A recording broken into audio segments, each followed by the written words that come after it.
힐링가족 여러분 안녕하세요. 오늘은 7월 17일 토요일 변함없이 새벽 5시 30분입니다. 장중에 장 시작을 다 플러스로 시작을 했어요. 어젯밤에. 시간이 감에 따라서 장 마감을 하면서 계속 지속적으로 하락을 했습니다.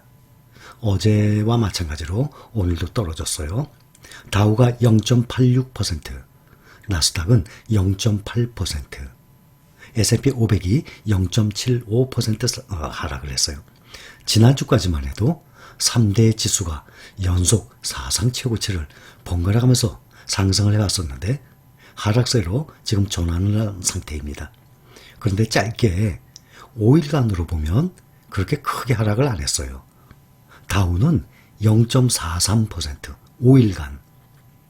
그 다음에 나스닥은 2.15%, 그리고 S&P 500은 1% 하락을 한 상태입니다. 지금 어제와 오늘 미국의 뉴스들을 쭉 살펴보면 크게 두 가지입니다. 코로나, 델타 변이 바이러스 문제, 이것이 좀 확장되고 있어요. 또 하나는 앞으로 물가 상승, 인플레이션으로 인해서 투자 심리가 지금 회복되지 못하고 자꾸 수그러들고 있어요. 이러한 이 크게 두 가지 문제입니다. 그런데 보면 여러분들이 투자하고 있는 타이거 차이나 전기차라든지 필라델피아 반도체 지수가 어제 이어서 오늘도 2%대 하락했거든요. 그러니 투자하고 있는 이런 종목들이 떨어지기 때문에 이 많이 떨어진 것 같은데 전반적으로 보면 크게 차이가 안 납니다. 타이거 필라델피아 반도체 나스닥 ETF 투자하고 있는 것이 5일간 2% 떨어졌어요. 그런데 최고가 대비 1200 몇십 원이었죠. 그거 대비로는 10,000원 이하로 떨어져서 3.5%가 하락을 했고, 타이거 차이나 전기차 같은 경우는 최고가 대비로 계산하면 약 9% 가까이 하락을 한 상태입니다. 필라델피아 반도체 지수가 또다시 2.25%, 2%대 하락을 했어요. 또 팡플러스주 FNGS 기준으로 보면 1.83% 하락을 했습니다. 근데 또 반면에 7월 20일 되면 글로벌 리튬이라는 새로운 ETF 시작이 되죠. 10,000원으로. 그런데 그 기준이 미국에 있는 LIT를 기준으로 합니다. 근데 LIT가 잘 올라가다가 지금 떨어져 있는 상태입니다. 3.26% 많이 떨어졌죠. 그래도 올해 YTD 올해 1월부터 현재까지 현재 16.4%가 상승을 한 상태입니다. 7월 12일 날 81.57달러였어요. LIT ETF가. 그런데 지금 77.2달러로 5.4% 하락을 했어요. 4월 9일 날 국내에 원화로 투자하고 있는 타이거 필라델피아 반도체 나스닥 그 ETF가 10,000원으로 시작했다가 9,000원 이하 8,000원대까지 떨어진 이유가 SOX 필라델피아 반도체 지수가 최고점까지 올라갔을 때 상장을 했었어요. 그랬다가 떨어지니까 10,000원에서 함께 떨어졌던 거죠. LIT도 마찬가지입니다. 이렇게 며칠간 떨어지지 않고 최고점인 상태에서 다음 주 화요일 날 상장을 10,000원으로 한다 그러면 이렇게 떨어지게 되면 타이거 필라델피아 반도체 나스닥처럼 또 떨어지게 되는 거죠. 2차 전지, 특히 이 중국에 투자하고 있는 전기차 배터리 2차 전지가 LIT에 약 50% 들어가 있고, 홍콩 차이나 전기차 같은 경우도 올해 보면 16.8% 상승했어요. LIT 16.4%, 홍콩 차이나 전기차 16.8%.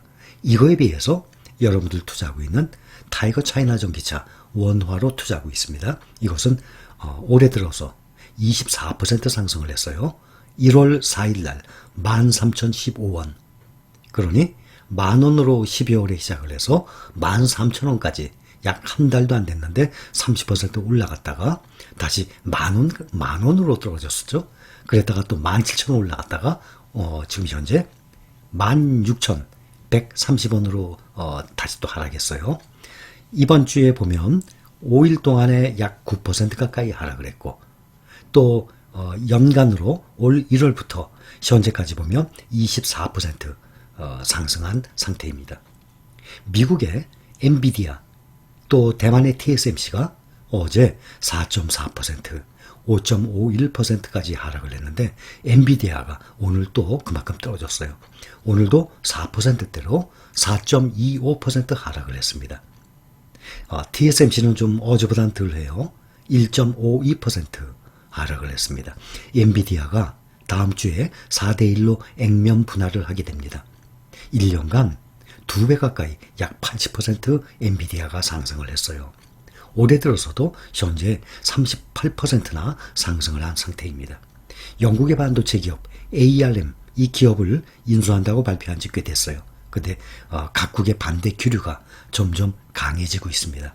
올해 내로 완전 인수를 하려고 했는데 각국의 반대가 점점 커지고 있는 상태예요.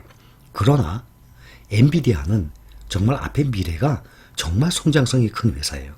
그래픽 카드죠. GPU. CPU가 있어요. 연산장치. CPU는 인텔과 AMD가 대표예요. 그래픽 카드, GPU는 엔비디아를 따라올 그러한 기업이 없습니다. 세계 GPU 시장 점유율이 무려 82%나 차지하고 있는 회사예요. 더구나 이 그래픽 카드가 GPU가 데이터 부문이 앞으로도 점점 크게 성장 중입니다. 각종 데이터를 한 곳에 모아서 유지하고 관리하는 그러한 시설, 그게 데이터 센터예요. 앞으로 상당히 발전될 AI, 사물 인터넷, 또 클라우드, 자율주행, 다방면으로 기술을 만들어내는 핵심 자료들의 시장이에요. 앞으로 우리 미래 인류의 일상생활에 아주 큰 변화를 가져올 신기술들입니다. 또 얼마 전에 새로 상장했던 또 메타버스 요즘 점점 유행하죠. 당장은 안 오르더라도 앞으로 미래로 보면 친환경이라든지 이런 메타라든지 이런 것들이 유행이 될 것입니다. 그것은 미래를 보고 멀리 보고 특히 아크 인베스트 이 ETF나 친환경 ETF라든지 이러한 메타 ETF는 당장의 수익을 보는 것이 아니라 멀리 보고 투자를 해야 되는 것입니다. 이런 거에도 이 GPU가 가장 중요한 품목입니다. 증강현실, 가상세계 이런데 고화질 영상은 당연히 필수예요. 현실감이 있어야 될 것 아닙니까? 그래픽이. 그러니 현실감 있는 이 그래픽 당연히 필요하게 됩니다. 바로 GPU 그래픽 카드예요. 매출도 역대 최고, 주가도 역대 최고 달성 중이에요. 그래서 엔비디아를 개별 종목 투자하신 분들은 기회로 삼으면 되겠어요. 그러나 일반 개인 투자자 분들은 제가 보기에는 이런 개별 투자들, 개별 종목 투자 같은 경우는 주가의 오르내림이 폭이 크거든요. 대신 반대로 좋은 종목들은 상승률이 기본이 되는 ETF보다는 높겠죠. 그러나 안전권으로 엔비디아나 TSMC나 또 인텔이고 또 알파벳, 구글, 애플, 마이크로소프트 모든 것 포함되어 있는 그러한 ETF를 꾸준히 가져가는 것이 나을 것입니다. TSMC 같은 경우는 인텔이 글로벌 파운드리라는 그 파운드리 기업을 인수 추진 중이에요. 무려 34조 원을 들여서. 그런데 글로벌 파운드리는 일단 부정을 했지만 앞으로 어떻게 될지 모르죠.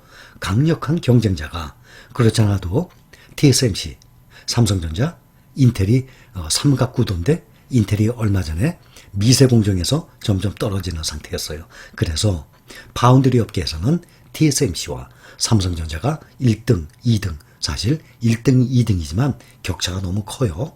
파운드리 시장에서 삼성전자가 TSMC의 3분의 1도 안 되는 상황이기 때문에. 그런데 갑자기 또 인텔이 글로벌 파운드리 회사를 인수를 한다고. 미국에 있는 회사예요.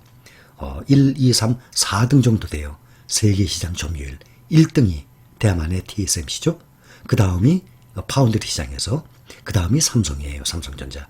그 다음이 대만의 UMC라고 있어요. 거기가 약 7% 정도 돼요. 점유율이. 그런데 글로벌 파운드리는 미국에 있는 회사인데 세계 시장 점유율이 약 5% 정도 돼요. 이것을 사겠다는 거예요. 이런 것들이 M&A라고 그래요. M&A. 기업을 인수하는 것이죠. 삼성전자도 이런 대규모 M&A 같은 것이 발표가 돼야 이 주가가 또 한 단계 레벨업 될 것이라고 말씀을 드렸습니다. 그래서 파운드리 시장 경쟁 앞으로 치열해질 듯하니 TSMC 같은 경우 주가가 그런 영향도 있어요. 인텔과 경쟁 중인 CPU 업계의 AMD가 문제예요. AMD가 5일 동안 주가가 6%나 하락을 했어요. 왜냐하면 원래 글로벌 파운드리 인텔이 인수하려고 하는 회사가 원래 10몇 년 전에 AMD의 회사였었어요. 그런데 2008년도에 분리가 됐어요. AMD가 반도체 설계 전문 기업 팹리스라고. 사실 이런 것을 여러분들이 어느 정도 제 뉴스를 쭉 들어보시고 또 투자를 해가면서 제 영상을 쭉 봐오신 분들은 제가 하나하나 말씀드리는 단어들을 다 이해를 하실 텐데, 새로 시작하신 분들은 말씀드리는 내용들이 다 처음 들어보는 것이고 이게 무슨 얘기인지 모르는 분들이 많이 계실 겁니다. 그러나 지속적으로 듣잖아요. 그리고 같이 이 영상, 이 투자에 참여를 꾸준히 해 나가시다 보면 미리 작년부터 저와 함께 해오셨던 분들, 제 영상, 제 뉴스와 함께 하셨던 분들은 점점 이해를 하고 계시거든요. 또 한 번 영상을 들어서 모르시잖아요. 또 모르는 단어는 구글이나 네이버에 또 쳐보게 되면, 스스로 공부를 하게 되면 좀 더 빨리 깨닫게 되겠죠. 그리고 제 영상을 반복해서 듣다 보면 자꾸 이제 아시게 됩니다. 대부분 그런 분들이에요. 처음에는 누구든지 다 몰랐죠. CPU가 뭔지, 또 GPU, 또 뭐 인텔, AMD, 팹리스, 파운드리, 이러한 단어들을 다 생소하거든요. 처음 접했어요. 그런데 이러한 단어들에 대해서도 그동안 제가 설명을 다 해드렸어요. CPU가 뭔지, 또 GPU가 뭔지, 또 AMD, 인텔, 또 이 파운드리, 또 팹리스, 이런 것을 제가 다 설명을 다 드린 상태예요. 그런데 모르는 사람 때문에 또 다시 시작할 수는 없지 않습니까?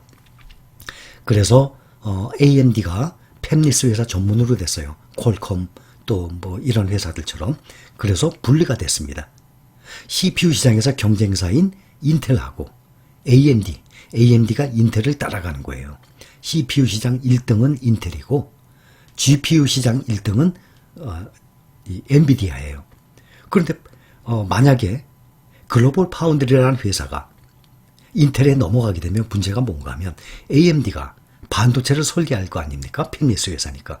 그래서 파운드리 회사에 넘겨줘야 되잖아요.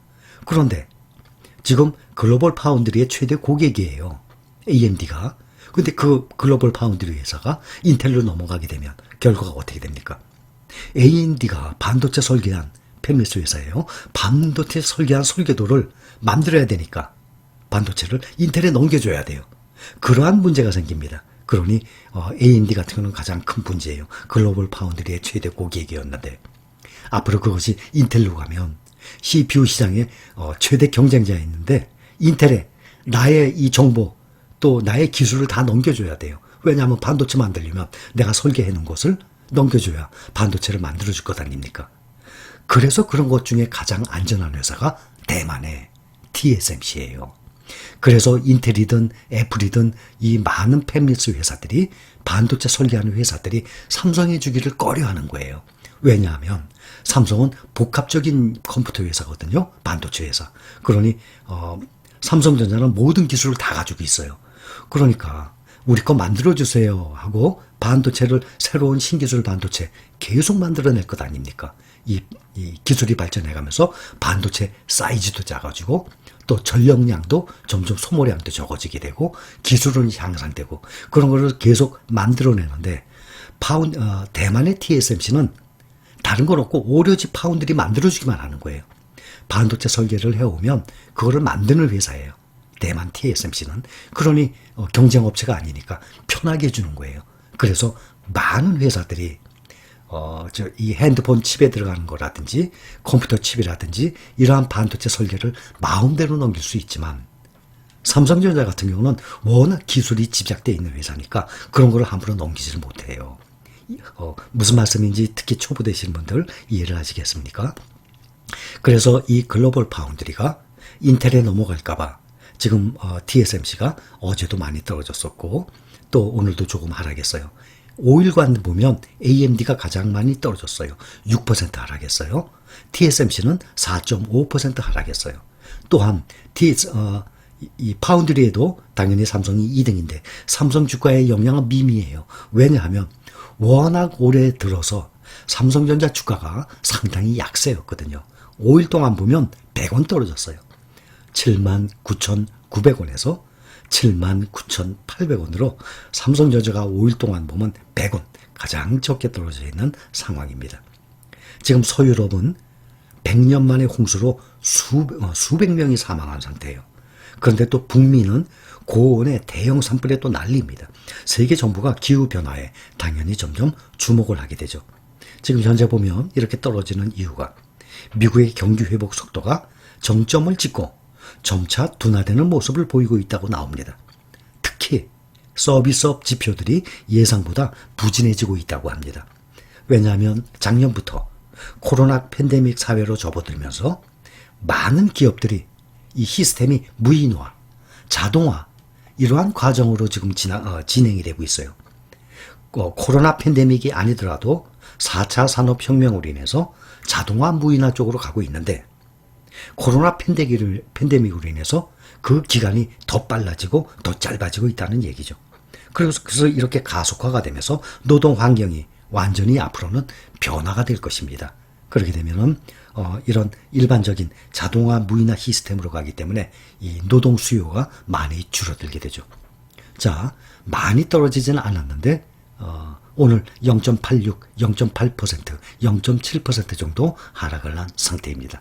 오늘은 토요일입니다. 주말입니다. 이거 그대로 다음 주 월요일부터는 또 영향을 받겠죠. 또 다음 주에는 어떻게 또 주가가 진행될지 아무도 모르는 상황입니다. 자, 여러분들 오늘 모닝 브리핑 여기까지입니다. 감사합니다.